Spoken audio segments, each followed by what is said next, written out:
For the next hour, you'll be leaving the Show Me state and entering the Show Me the Money state. So stop what you're doing, grab a pen, and get ready to learn. Randy and Jake Floyd of Floyd Financial Group will be your guides for straight talk and honest answers about living the life you deserve in retirement. So prepare to be empowered. Now, here are your Show Me the Money hosts, Randy Floyd, Jake Floyd, and Jeff Shade. Good morning. Thank you so much. Welcome to Show Me the Money, the radio show that gives you the straight talk and honest answers you need to help you reach your wealth management and retirement goals through smart investing and careful planning. My name's Jeff Shade, and I'm just here to ask the questions, but of course, the words of wisdom and solid advice, they come from Randy and Jake Floyd of Floyd Financial Group. I think Jake's going to join us here in just a moment, but Randy's with us. Hey, Randy, how are you doing this morning? I'm doing very well, Jeff. I'm just excited to be alive this morning. Yeah, likewise, too. Boy, have we got a lot to talk about. I'm very enthusiastic about what the future holds. So, Randy, as I said, Jake is going to join us hopefully here in just a little bit. I know that he's out doing some very important things, probably dancing in the street a little bit. But, of course, what's on everybody's mind? It is the election that took place last Tuesday. We got the result that we wanted, Randy. So where do we go from here? The vocal minority, I guess they were sort of handed their hat, right? Yeah, I think it really speaks volumes, honestly, as to, it seems like since COVID, Jeff, that the world sort of went off bubble and unbalanced a little bit. And all the things that we used to think were normal became abnormal, and just some really strange happenings out there.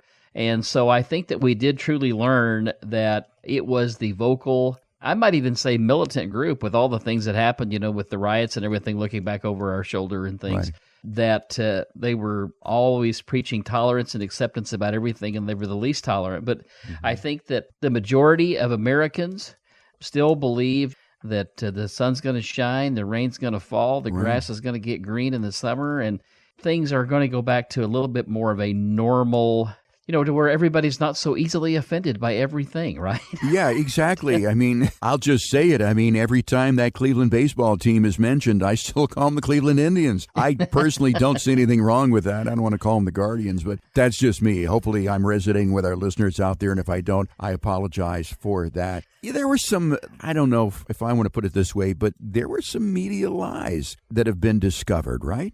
Right. So whether they were lies or people that were still, and I'm going to give them the benefit of the doubt and say that they were misinformed, okay, or that they didn't understand. Basically, there's just a lot of things that came to light that we now know.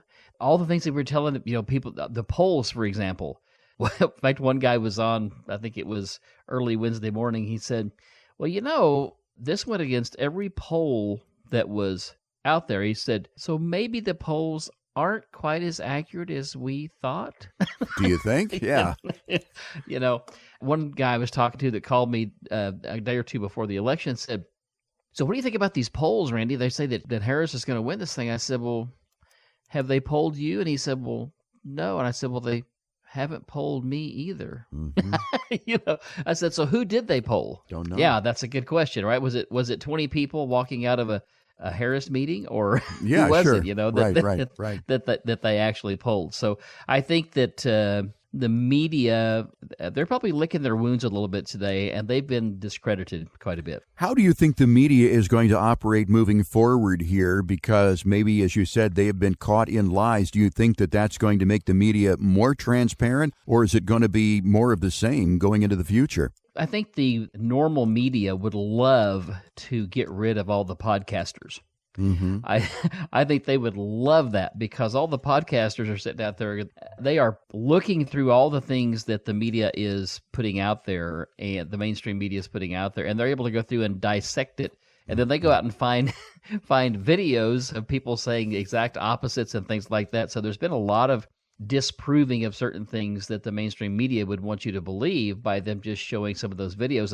And the mainstream media was trying to get rid of the podcasters. And I got to tell you, the podcasters are here to stay, and probably going to be a bigger and bigger source of information. Now, you'll still have to be careful and vet it and go to several sources.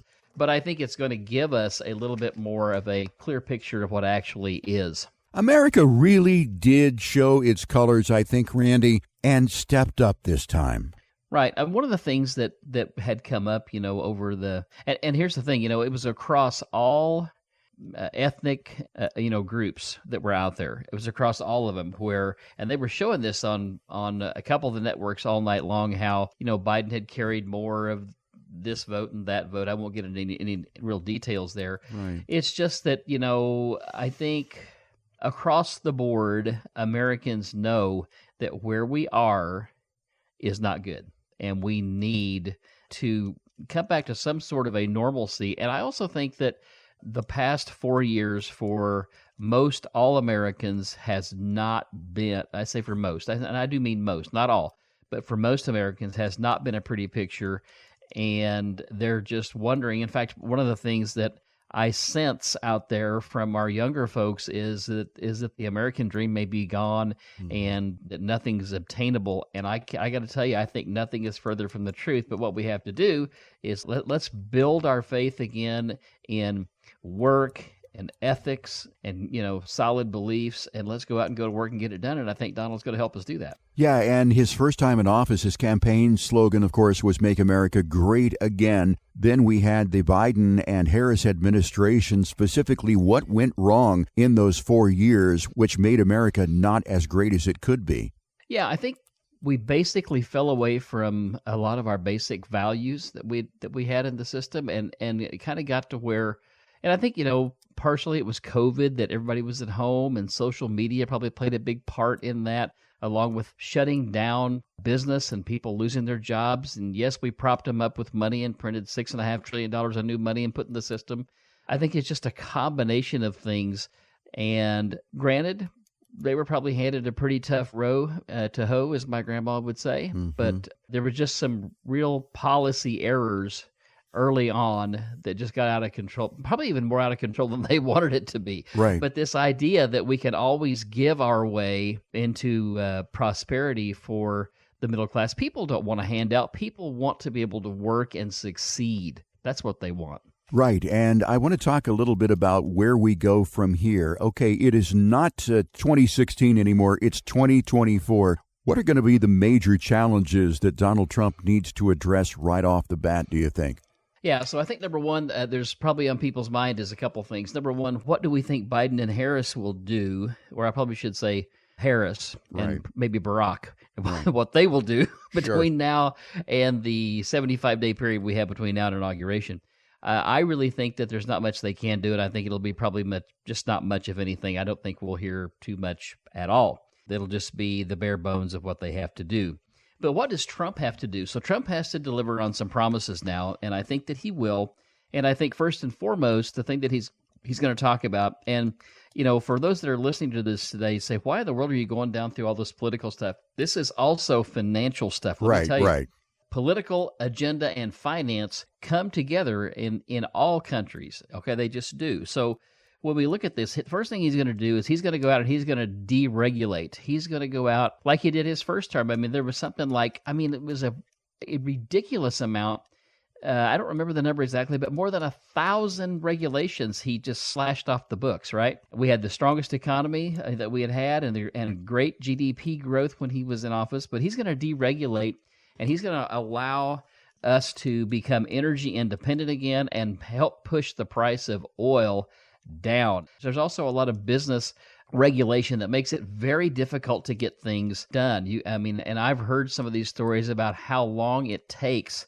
If you want to build a shopping center, or if you want to build any type of a manufacturing plant or anything like that, it's been years in the process, and with all the different studies and everything that has to be done. Now, I don't want people just to be able to do what they want and blow things up and tear everything up, but we need to streamline systems so that business can get done, right? We got to get that done. So he's going to deregulate, first and foremost, what he's going to do, I believe. Randy, another thing I want to talk about is businesses' ability to make money. They've had the handcuffs taken off now. What are we expecting here in the next 4 years as far as businesses' growth and profits go, do you think? So a couple things I would say. Number one, we talked about deregulation. The second thing that Trump has to do, as he deregulates, I think this will happen, but he's also going to preach this message, I think, and that is that we need to unite America. I'm not against the guy on the corner down the road from me, and he's probably not against me. Right. And it's not this situation where all those billionaires are against all the people that work a job or a blue collar or whatever it is. Maybe it's a white collar at a bank or whatever. But they're all against you, and they're taking advantage of you, and you can't win. I think he's going to unite America that way and get everybody pulling on the same end of the wagon. It's been said, that if you got one horse pulling versus two horses pulling, two horses can pull a whole lot more than double what one horse can pull. Right. And that is the fact with the economy and how things work. I think that's the second big piece here after deregulation. He's going to have to get us to where we're all on the same page and we're working toward a common goal, and that is to be what? Productive.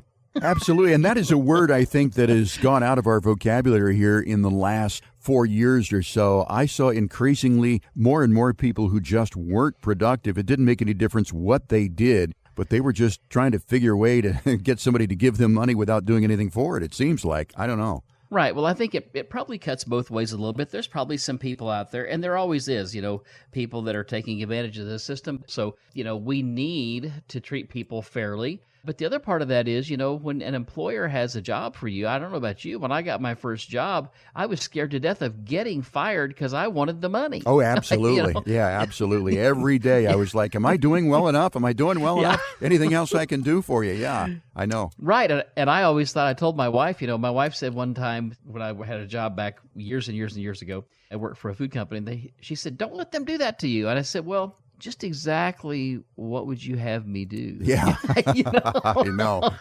Yeah. So, it cuts both ways, but I think that there's enough, we've been down the road far enough here, and with a little positivity from the president saying, hey, let's go to work, let's be good, let's excel, let's do well, let's be productive. I think that'll go a long way. You're listening to Randy Floyd of Floyd Financial Group. My name's Jeff Shade. Our program is called Show Me the Money. We appreciate you joining us here each and every week. You're listening to the program today, and our thoughts resonate with you. If you are positive about America, if you're looking for opportunities to grow your portfolio, to put yourself in a position for a better retirement, I invite you to give us a call right now today, 417-889-7233, and request your Floyd Financial Group Retirement Review. It's not going to cost you anything at all. There's no cost, no obligation, and certainly no judgment. Casual conversation with you and Randy and Jake at Floyd Financial Group to answer the questions that you need the answers to put you on a path towards a confident retirement. Things are changing. I think that there are some opportunities out there that are on the horizon. You want to make sure that you know what they are so that you can put yourself in a position to take advantage of them. So go ahead, make the call right now, 417-889-7233. Get in and sit down and talk with Randy and Jake of Floyd Financial Group. You'll be glad you did. You can also find out more about us online at floydfinancialgroup.com. Randy, we're going to take a break. When we come back, we're going to dive into more specifics about how this second Trump presidency is going to affect us, our growth, and retirement when our show continues here on 104.1 FM KSGF, where Springfield comes to talk. Ready for another helping of some more real money talk? Thought so. Now, here's another serving of Show Me the Money with your hosts, Randy and Jake Floyd, with Jeff Shade. Welcome back, everybody. This is Randy and Jake. You're listening to Show Me the Money. And in this segment, we're going to continue in the line of, so what happens from here now that Donald Trump has been elected? And Randy, before we get to that, we forgot one of the biggest things going on in America that's so important. Hey, Randy, how about them Chiefs? That's right, 8-0, the only team out there that's 8-0, and everybody else, is behind. And it's kind of funny how it always works out. There's people saying, well, we think we need an investigation into the Chiefs paying off the referees, so yeah. And, I don't know if you know it or not, but anytime all these games are televised, there's an oversight all across the country of other referees and people that are watching what's going on in these games. So I just, again, when people, start saying things like that, it's always interesting to me. The Chiefs had some interesting calls against them and some calls that should have been made for them that weren't made, but anytime there's a loss, it always kind of brings out maybe some claws in some folks. So. Yeah, well, I think the Kansas City Chiefs, one of the best, if not the best football team ever assembled in the history of football. Go Chiefs. We're not here to talk about football today, but I did want to just throw that in. Of course, we have been talking about the election, Donald Trump's victory and his second term. So I want to continue down that path, Randy, and start off with this has really installed a renewed belief in America. Yeah, I really think so too, Jeff. And I think that there was a lot of people, and I talk to a lot of people every day. And, for the last year, anytime anybody comes and sits down with me, they ask me, so what do you think about the election? It's what we've been hearing, right? So who's going to win? What does it mean if Harris wins? What does it mean if Trump wins and all that sort of thing? But I think one of the biggest things, again, is people now can maybe also believe in the system of getting people elected again. And then secondarily, I think that people are looking forward to a continuation of Trump as the 45th president. Now that all of this is over, do you think that this gives people the license now to move on? So many people were hesitant to make any sort of change until the election was over, as if the outcome of the election really did affect everything when really it didn't. There are no excuses now, right? Well, I would think that would be the case. We did secure, the Senate, along with the presidency. So I think that there's chance for really good policy to be promulgated here. And so I'm just looking forward. I think it did instill some belief back into people. So, next what Trump needs to do now is he needs to have some good cabinet members. I'm kind of excited about, some of his advisors and cabinet members, Elon Musk, and of course, J.D. Vance as vice president. It's going to be awesome. And then we've got a whole host of people that are really smart people that he has aligned himself with that could really come in and make government work for the people rather than the other way around, where we've been working for the government, it seems like. Yeah. As John F. Kennedy said years ago, ask not what your country can do, but rather what you can do for your country. And he was a Democrat. That's right. So that's interesting. You mentioned Elon Musk there. And we had talked about possibly him being part of the cabinet in sort of an oversight committee because, of course, our budget is out of control there. I mean, he's so busy with all the things that he does. Do you think he has time to do that? And do you think that he's really going to take that job? Well, he just built that, I think it's the world's largest supercomputer. It has it was tens of thousands of chips, Yeah. And just crazy stuff. So, if anybody can, he probably can, and he's a pretty good multitasker. Again, I think it's having the know-how and the expertise to build something that can make sense of things. We've always had the General Office of Accounting, for the country. But looking back over our shoulders, some of the guys that headed up that office were so frustrated by the fact that they could never get a good solid number from anywhere. So I think through technology and probably some of Musk's expertise in that area, we might be able to really engineer something that can help us to identify spending. Because, you got to identify the problem before you can fix it, right? Sure. Yeah. Well, I don't know if Elon Musk is going to take that job on a full-time basis, but it would be interesting. We talked in this program before about government waste, and bringing down that budget deficit certainly is a number one line item as far as I'm concerned. Donald Trump needs to execute good policies. What are some of the policies that you think that he's going to put into play here? Right. So, basically, there's two ways for us to outpace our $36 trillion in debt. One way is we can grow our way through economic growth to a point to where we can pay the interest easily and maybe pay down the debt. But we also have to get a hold of the fiscal side of things and stop overspending. And then there's a third part to that, too. The other part of his good policy that I would like to see him put into place, and this is going to be one of those things that some people are going to say, well, that's not going to work and it's not right. He's going to try to make Americans buy American goods. Right now we have something like an average of about $80 billion a month more import than we have export. As we export things out, that helps our economy. If we import all this stuff, we're helping other people's economy more because that money goes there, stays there, and works inside their economy before it returns back to the U.S. So I think the tariffs used selectively will be just like, people don't want to give him credit for it, like the John Deere tariff that he had proposed. If they moved to Mexico, that he would put a 200% tariff on John Deere stuff. And a lot of people said, well, all that's going to do is cause us to have to pay more for a John Deere product. And my thought process on that is, No, if they want to leave, they need to pay the piper to come back. And what that will really do is that will create opportunity for other companies to fill the position that John Deere decided to abandon and leave behind, is what it really gets down to. So, Donald Trump is a deal maker. That's what he's done his whole life. Wrote a book about that very sort of thing. Right. And the long and the short of it is this. So let's think about this from purely an academic standpoint. The idea of free trade, everybody equal and free trade, being everything is fair and equal all the time. The idea of that in a vacuum works perfectly, right? But in reality, it will never work. Somebody always, everybody has their own best interest, right, in mind. So when we do business with China, they're going to make money. And when China do business with us, we're going to make money, or whatever it is, if it's Europe, if it's wherever we're at. Free trade is not a real thing. It's who cuts the deal, and because everybody's in business to make a profit.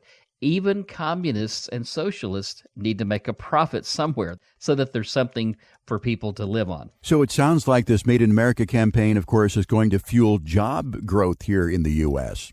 I think that it probably would, and just one more thing about the tariffs. A lot of people don't realize this, but there's a 280% tariff on dairy products Didn't know that we ship to Canada. Really? Didn't know that. So our neighbors to the north are charging us 280% to import now dairy products. So why would they do that? Well, they're protecting their dairy market. Okay. I was going to say, don't they have cows up there too?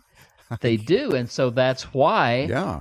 They don't want us to come in and undercut and take their business and put their dairy farmers out of business. So everybody has to have some self-interest. It cannot be this deal where, well, everything's utopia and everything's perfect. Yeah. It just doesn't work that way. Yeah, we can dream, we can believe in fairy tales, but at some point you've got to wake up and you've got to face the truth. We're talking with Randy Floyd, Floyd Financial Group, here on Show Me the Money. Once again, our telephone number, 417-889-7233, 417-889-7233, if you'd like to get in and sit down and talk to us about your financial future, your retirement journey, now that we have a new president again here. Randy, I want to bring this all back to what it means to us and what it means to the people listening to the program today. Chief, among the things that I'm interested in is tax breaks. We have enjoyed some low taxes as a result of the 2017 Tax Cuts and Jobs Act.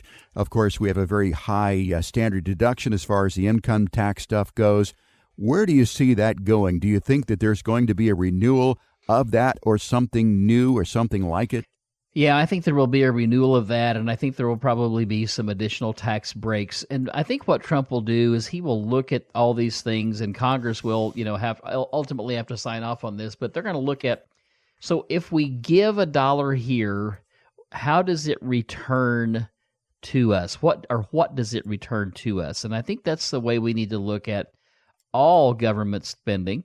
And that's how you and I have to look at business spending. Anytime you spend $1, you're not looking to lose $1 when you spend it. You're looking to get a return on your investment. And that's not wrong. That's right. That's the way things need to work, right? So I think that he's going to look at things like that. And how do we promote growth?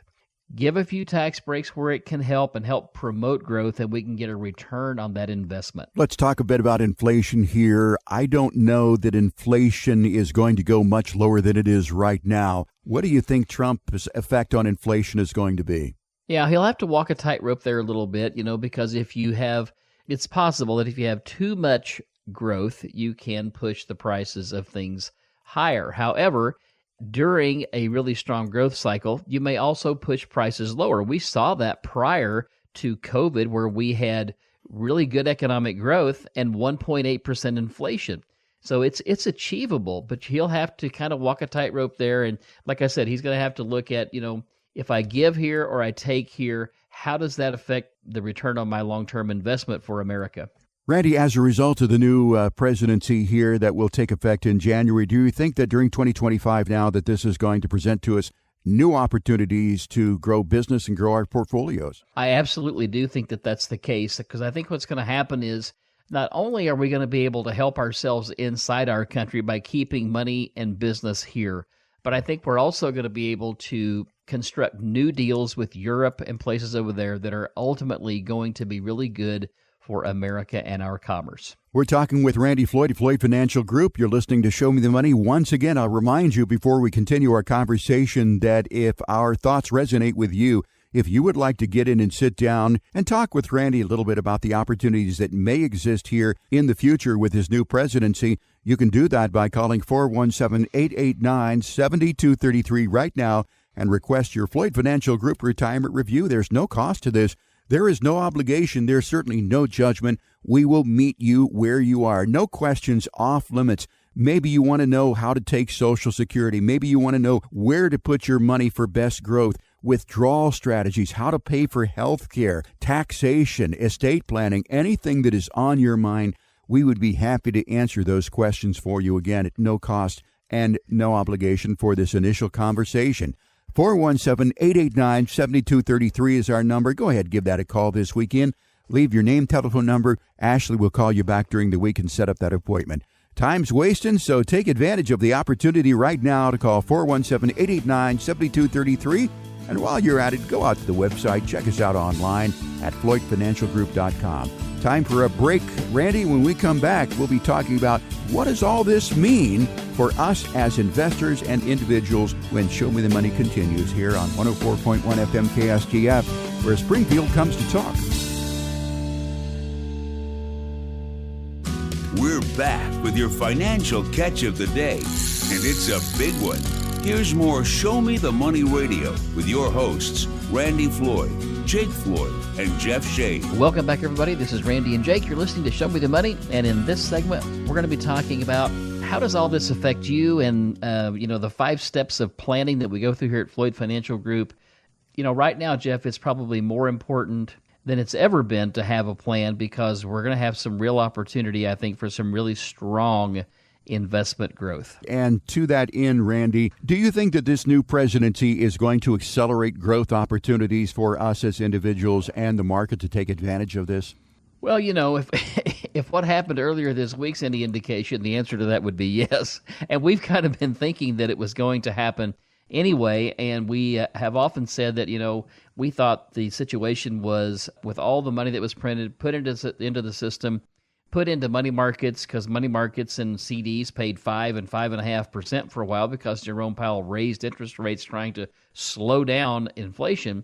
We knew there was going to be opportunity coming up here, but I think with Donald Trump at the helm, I think the market likes that better, and we're going to be looking for some pretty good growth there, yes.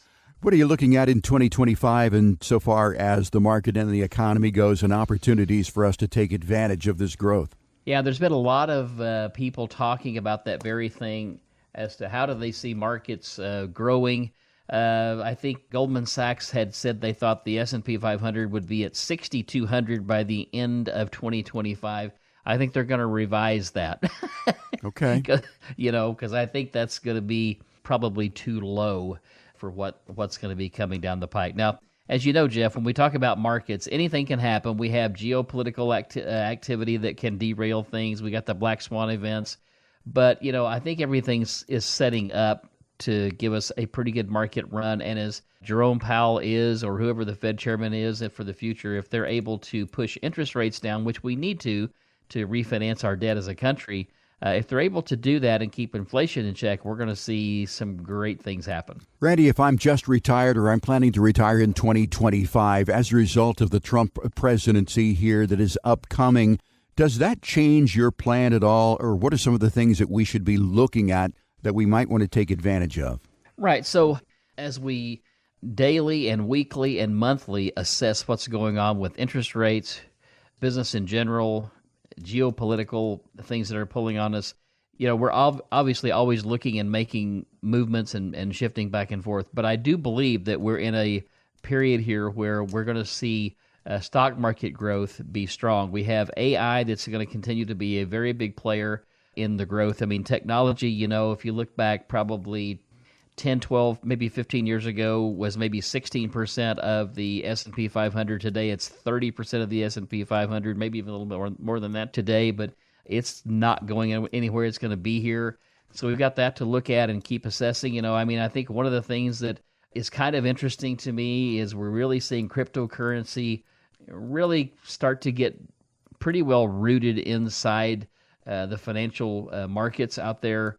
Is it something we're going to go all in on for retirees? Absolutely not. But we may have a very, very, very small stake in that. Got to be careful with some of the Bitcoin and their cryptocurrencies.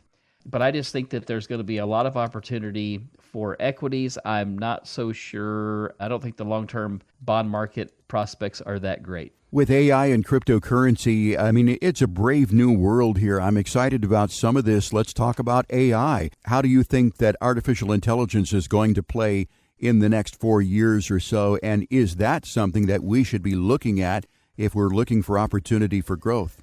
Yeah, for sure. I mean, you got to be invested in technology today, and artificial intelligence is kind of where technology is going right now. So yeah, you got to be invested there, and we will be to the amount that's appropriate. And it's like anything else. I mean, we have cycles in the market, and markets get overbought. In other words, people get too overly zealous and prop up the price of stocks too much. However, AI is going to be hard to do that. You may have to withstand some volatility, but long-term, AI is here to stay, and there is tremendous multiples of growth long-term there. Randy, I want to get back to basics here for those people who are thinking about retiring. They're already retired, or maybe they've just retired. Can we overemphasize the value of a solid plan? No, I don't think so. It's kind of like saying, I'm going to take a trip. I'm going to drive 5,000 miles. And I don't want any detail. Okay. Or I want all the detail that I can get. And maybe you can focus on it too much. And what I mean by that is I have some folks, that they tell me that it's their every thought, every waking moment. I think that's probably too much planning, right? And too much granularity and something like that. But I do think that it's important that we have a plan. We know what our destination is. We know where the fuel stops are. We know that there's going to be maybe some weather along the way. There's going to be some road conditions. There might be a pothole over there that we need to avoid. And it's the same way in financial markets. There's always going to be things that are changing. There's always going to be opportunity. But there's also times that we can stay in one place too long. That's right. And if you designed a plan for somebody, let's say a couple of months ago, now that we know that Trump is going to be president again, have you revised that plan at all? Well, yeah, we are in the process and have revised those investments, to some degree already based on Trump getting elected. And not so much that the fact that he got elected changed anything actually materially, but what it did do is it changed the market makers, the investment banks, so to speak, the market makers, the investment advisors across the country, and just the overall, I don't want to call it exuberance, but the overall thought process that Trump is going to be good for business, and I think he will be. And I know that Jake was going to join us today. I know that it's Saturday. He has not joined us yet, but I think what he is doing, I know that he's in the office today, and one of the things that you folks do is take a look at all the opportunities there and really put a lot of work into the plans that you guys make, unlike some other financial firms. And I'm going to mention a case in point about a client that I talked to not that long ago who said, I'm coming to see you folks at Floyd Financial Group because the financial firm that I have right now, I can never get in touch with, and the person that I talk to, I can't reach again, and they refer me off to somebody else in another state. I've always been impressed at how you do the job that you do at Floyd Financial Group. So I want to maybe take just a moment to explain to people how you really are hands-on financial managers and how you really are always there to receive phone calls from people and answer their questions. Yeah, that's a good point, Jeff. I mean, there's a lot of very, very large companies out there that it is hard to talk to the same person twice. The other thing I would say about the larger company is, for us here at Floyd Financial Group, this is a lifetime event for us here, and we've built this business from the ground up. Jake and his wife have worked here for 18 years, and basically now own the company. Right. I'm just an employee now. No, I'm just kidding. But anyway, it's one of those things where, it's very important to us. Our clients here, and I know this sounds trite maybe, but they are like our family. I mean, they are, because we have grown and built this business together with each of our clients and are continuing to do so with their kids in many cases. We have lots of legacy clients where we knew mom and dad for 10, 15, 20 years, and now the kids, they know us. They've known Jake and Elizabeth for 18 years. So it's one of those things for us. It's a lot more personal. So we take very seriously what we do here and how we go about it. And for us, it's not, okay, well, we made this move today and we hit the computer enter button and boom, it's gone and we don't think about it again. And no, I'll guarantee you, we think about it all the time, and it's our goal to do the very best job that we can with the very best tools that can be accessed for our clients. And I think, Randy, some people may think, well, they're reactive, but in reality, when you're looking at these markets and you're making these changes, really you're proactive. When something happens, and correct me if I'm wrong about this, but you and I have been speaking on the phone, or I've been talking with Jake, and he'll say, hold on just a minute, I got to do something here. He's looking at something that has happened in the market which may change an investment strategy. Is Right. that the way that you handle pretty much everybody's portfolio? Sure. So I mean, it's one of those things where you talked about the knee-jerk reaction. I had a guy call me Monday before the election, and he says, "Okay, so what's your strategy if Harris wins, and what's your strategy if Trump wins?" Mm-hmm. And I said, "Well, we have to see what happens. Number one, first, and then we also have to see if there's anything really materially that changes." Because, again, there needs to be something as a rule that materially changes things. Otherwise, it may just be that what you talked about was a knee-jerk reaction, and it may be very short-lived. The market may be up, it may be down, but then it's going to bounce right back. So we always look at what is the emotional take of the market, the general public, versus what is the material change to the market and the general public. And those two blend together sometimes into a kind of a blurry line. And so we have to move accordingly and adjust portfolios accordingly. And again, knee-jerk, sometimes we do nothing because we're looking at it. What is the actual material change? And if there is none, sometimes we don't make any move at all because we know it's going to be very short-lived. With the future uncertain, I think we're a little more certain about the future right now. How important is safety in a portfolio? Would you put that maybe having more weight than even growth once you get a little bit older and you get into retirement or you're just retired? Sure. So that is kind of a moving target for all, but I will say as a general rule, as we get older, and especially if we've stopped working and we're retired and we don't have a way to make a living otherwise, we need to make sure that, yes, number one, we can generate the income we need to live on, but number two, we got to be really careful about how our funds may draw down during a market downturn, because just because the market goes down does not mean you don't need your monthly paycheck to pay your light bill and keep food on the table, right? That doesn't change. So we have to make sure that we're building portfolios that are commensurate with the risk that people can afford to take and can mentally take. Yeah, well, I understand that completely. You want to be able to sleep at night. And I think that any good portfolio does involve at least 5 things: cash flow and securities among those, but also growth, liquidity, and tax savings. And I want to get into that a little bit more in the next segment here about the 5 steps that you take in the 5 pillars of financial planning at Floyd Financial Group. But before we get into that conversation, Randy, once again, I want to remind folks, 417-889-7233 is our telephone number. You're listening to the program today. Boy, I tell you, the new year is coming faster than we'd like it to. And you're thinking to yourself, boy, am I really prepared for the new year?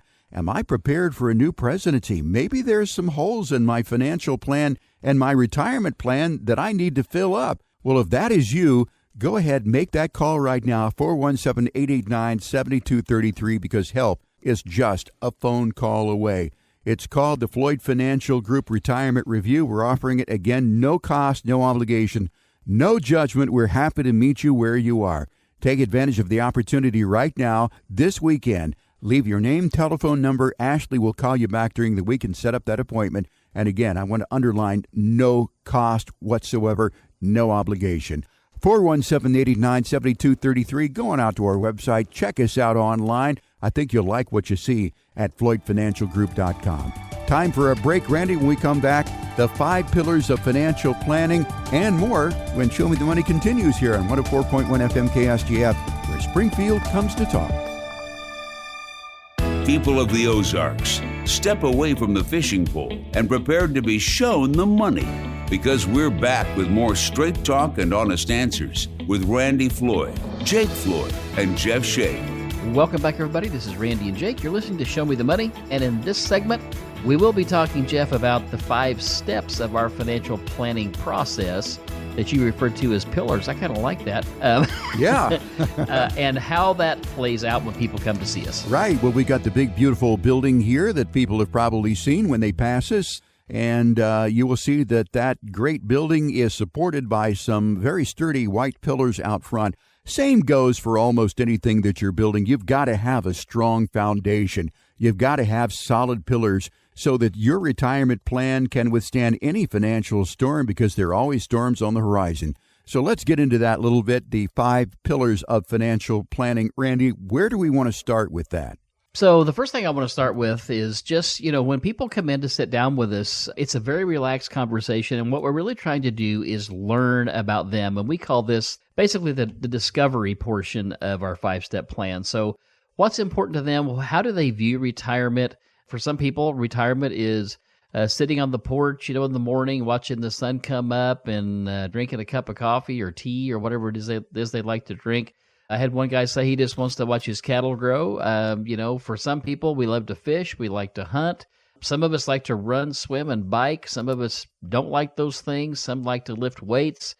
Some just want to go spend time with their family and their grandkids. So everybody's different, or maybe it's a combination of all the above, but we need to understand what's important to people so that we can help guide them in that direction. And Randy, I think that's called lifestyle planning. What does that have to do with making a financial plan? If I like to watch the grass grow as opposed to going mountain biking all over the country. Well, so if you're going to watch the grass grow, it doesn't cost very much. Except for whatever you're drinking. And the most expensive coffee in the world is maybe $1 a cup, right? Yeah, unless you buy it at Starbucks, then it's $7 a cup. But anyway, no. Versus if you want to travel and fish and mountain bike and all that, some of that stuff can get kind of pricey. There's a couple of guys I know that have, fly rods that are $1,000 a piece, and things like that. And then if you hire a guide, it can be pretty pricey to do those things. So it's important that we understand what a person's cash flow needs look like to fund their retirement. I know that Randy Floyd likes to bicycle. We're going to be a little transparent here, Randy. How many bicycles are in your garage right now? So let's talk about, first of all, what the appropriate number of bikes is, right? So the appropriate number of bikes is N, which is the current number of bikes you have plus 1. So basically, I think I have 9 bikes. These are not the Huffies or the Schwinn's either. 9 different bicycles. So let's say you were coming in to get a financial plan. You weren't Randy, but you were coming in to get a financial plan, and you talked with Jake Floyd there. I would imagine that would come up in the plan, and you'd have to put a price on these bicycles and how much each of those bicycles cost, and, the trips that you want to take with these bicycles. Am I not correct about that? That is exactly right. That's why it's important that we know what's important to people and what they plan to do. And, for a lot of people, too, sometimes it's just maybe the heavy spending is the first 4 or 5 years, and then they know they're going to spend less as they age. And all those things come into play in discovery. Okay, so you've discovered me. You know what I'm about. We've had our chit-chat. We talked about common friends and so forth and so on. Then it gets down to, as that one person said, the scary money stuff. She was scared to talk about the money stuff, but really by the time the appointment was over with, she wasn't scared anymore. And I think that has to do with the analysis. Can you explain what the analysis consists of? Sure. So, the analysis is basically, where are we? What's our Social Security going to be? Are we lucky enough to have a pension? How much money have we saved in our 401k? Do we have an emergency fund? Do we have a savings account? Do we have a health savings account? Where are we? What have we got to work with to support this lifestyle that we are wanting to create? So we look at all those things and really start to hone in and bring the picture into focus as to what kind of income they're going to need and what we have to generate that income. Right. If you're going to bake a cake, you're going to look in the pantry and make sure you got all the ingredients. If all the ingredients aren't there, then maybe you've got to go to somebody to get the right ingredients. It's sort of like baking a cake, the analysis part of that. So after you have analyzed what I have, you've discovered me, you've analyzed my portfolio. Now the task is, how do we put this all in order for me to have a solid retirement income with some sort of safety? That is the planning process. That is correct. So the planning process, after we get to know you, we're going to sit down and we're just going to look at, okay, so these people, we want this personalized to them in this fashion. One of the things we want to make sure is that we're diversified. We want to make sure we have our asset allocation right, but mainly we want to make sure we get the income stream right, because most people, the bills come every 30 days or the extra bills come when you take those trips, right? So we want to make sure that we have a plan designed that's going to afford the income that people need. The risk tolerance is one of those things, too, to where we want to build risk in such a fashion to where we don't draw down too much when financial times are bad, but we also need growth when financial times are good. And that's something that we have to kind of constantly massage and change as environments change, as people's retirements may last, 15, 20, maybe even 30 years. And Randy, when you do this planning, do you ask people or do you help people design, and I'll call it a budget? I know that is a bad word, more of a spending plan. Is that part of what you do in the planning process, is help people really understand what it costs to be them in retirement? Right, exactly. And, one of the things that to kind of get to what they're used to in their living, right? Because, nobody wants to go backwards, right? The old question used to be, well, can I have 75% of what I'm used to in retirement? So a couple of things we need to think about. Number one, do we have a house payment, or are we just about to pay that thing off? Because many times we have people come in and they're in the final throes of paying their house off, and that might be $1,000 or $2,000 a month that's going to be freed up for them once they get to retirement, So we have to look at all these different factors. That's part of the analysis process and the planning process. But after we look at that, we have to sit down and say, okay, this is what we have. This is what makes sense. And does that match up with what they want their lifestyle to be and their budget to be? And, we have to just have that conversation. Now, when we do the plan, it's not like, okay, here's the plan. It's our way or the highway. It doesn't work that way. We're going to sit down and talk about the moving parts of it and how we might be able to tweak the plan to give them maybe that little bit more income that they need to realize retirement. Or in many cases, like I said, if they're getting ready to pay off a house or maybe a couple of cars or something like that, it can be, relatively easy to meet their cash flow demands. And I think you got to plan for unexpected expenses and large expenses that are expected. For example, our kids live in the Los Angeles area, so we visit them every Christmas time, and I have a line item in my budget or my spending plan every year that I've got to put away this much money. So when it comes time to pay for that I've got it, because, of course, Grandpa always pays for dinner, no matter what, and Grandpa always buys the kids things that their parents will not buy them. Okay, so discovery, analysis, the planning, implementation. What is involved with that? That's the next pillar. So generally speaking, most people, they've only retired once in life, or they're about to retire, and so they haven't done this before. And so we have a whole staff here that helps support with getting paperwork done and transferring of assets and setting up income streams, getting the taxes paid if you want us to. We can even withhold the taxes for you on the income that you take out from any investment here. So that whole process we handle to make it easy for the client to really implement the entire plan. And Randy, a lot of people are probably worried about, well, how am I going to get this check? I don't want to be, getting a check every 6 months or so, or once a year. How is the income doled out? Is it weekly, monthly? Can I tell you how frequently that I want it? You can.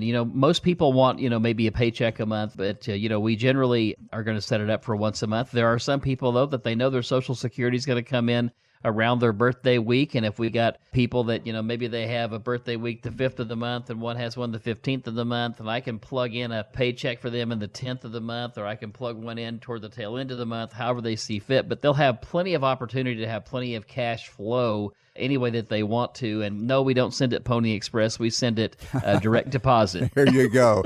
No waiting to get to the mailbox. Okay, these are the 5 pillars right now. Let's go to the last one. That is going to be follow-up. How often do you follow up? How often should I follow up with you? Sure. So, once somebody becomes a new client, generally we're going to have, and we get their income stream all set up, we're going to have our first review meeting in 90 days. And then from there, it may be the next 90 days. And we will have them as often as people really need to have them. Generally, people don't need more than one every 2 or 3 months. And then once they really get to know us and they're settled in over here, it's generally every 6 months is what we do. But people can reach us at any time. We have a full staff here, and you're going to get to talk to a live human, not somebody on a recording, and the recording's not going to ask you 4,000 questions, and then the prompt doesn't work and you can't get through. I mean, none of that, and they won't have any accents that you can't understand unless you can't understand hillbilly, which is what we all are here. So, but it will be. Again, like I said, people, once they've been here a while, we're kind of like family. And I get calls for everything from, hey, I'm buying a car. Give me your thoughts. And should I pay for it? And what's the tax consequence if I do pay for it? And, all those different things. So the monitoring process is generally about an every 90-day thing. But if you have stuff that comes up, we're available anytime. We've talked about 5 pillars: discovery, analysis, planning, implementation, and follow-up. If you pass our building at 1304 West Battlefield Road, you look over there, we've got 4 big pillars that hold up our building, and they are the support of Floyd Financial Group. It's the roof on the building. It's no different with your financial plan. You do need to have some solid pillars.